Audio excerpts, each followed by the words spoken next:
నమస్తే, welcome to ARK TV. Telugu రాష్ట్రాల్లోని ప్రసిద్ధ పుణ్యక్షేత్రాల్లో ఒకటి శ్రీశైలం. చాలా మంది ఈ క్షేత్రాన్ని సందర్శించి మొక్కులు చెల్లించుకుంటారు. ఈ నేపథ్యంలో హైదరాబాద్ నుంచి శ్రీశైలం వెళ్లే భక్తులకు టీఎస్ఆర్టీసీ గుడ్ న్యూస్ చెప్పింది. హైదరాబాద్ నుంచి శ్రీశైలం క్షేత్రానికి రాకపోకలు సాగించే ఆధ్యాత్మిక పర్యాటకులకు ఆర్టీసీ సరికొత్త ప్రయాణాన్ని అందుబాటులోకి తీసుకురాబోతోంది.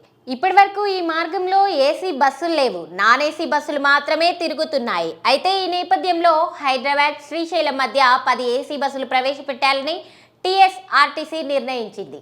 ప్రయాణికుల సౌకర్యార్థం ఆర్టీసీ 85 కొత్త బస్సులు అందుబాటులోకి తీసుకురాబోతోంది. ఇందులో 75 ఎక్స్ప్రెస్ బస్సులు కాగా 10 ఏసీ బస్సులున్నాయి. ఈ కొత్త బస్సులను సీఎం రేవంత్ రెడ్డి ఇవాళ సాయంత్రం హైదరాబాద్లో ప్రారంభించనున్నారు. హైదరాబాద్ శ్రీశైలం మార్గంలో ఏసీ బస్సులు లేకపోవడంతో చాలా మంది ప్రయాణికులు సొంత కారు, అద్దె వాహనాల్లో వెళ్తున్నారు. ప్రస్తుతం ఎండాకాలం కూడా ప్రారంభమైంది. ఈ సమయంలో ఏసీ బస్సులు అందుబాటులోకి రానుండటం ప్రయాణికులకు చాలా సౌకర్యంగా ఉండనుంది.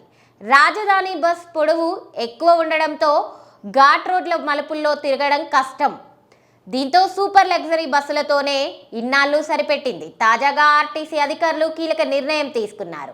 సూపర్ లగ్జరీ బస్ బాడీలోనే రాజధాని బస్సును తయారు చేయించారు. ప్రస్తుతం హైదరాబాద్ నుంచి శ్రీశైలం మధ్య 30 సూపర్ లగ్జరీ బస్సులు నడుస్తున్నాయి. వీటిలో ఓ 3 సర్వీసులు తగ్గించి 10 ఏసీ బస్సులు ప్రవేశపెట్టాలని ఆర్టీసీ నిర్ణయించింది.